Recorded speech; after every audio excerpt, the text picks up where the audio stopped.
سلام دوستان عزیز، حالتون چطوره؟ به ویدیوی امروزمون خوش اومدین. ویدیوی امروزمون درباره وضعیت غمناک لادن طباطبایی هستش که متاسفانه فرزند ایشون دچار بیماری اوتیسمه که شرایط سختی را سپری میکنه. با هم ببینیم. امروز باد خیلی شدید بود و اینترنت قطع شد. این سرورها اعلام کردن اینترنت قطع شد. سوها اومد خونه و دید که اینترنت نیست.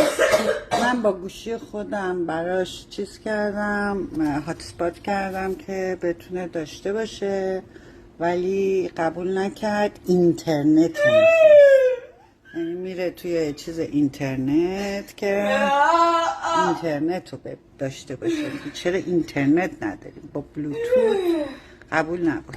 خلاصه نیم ساعتی به مفهوم واقعی من لطو پای کرد. خودش هم وسط چند تا زد تو چش خودشو.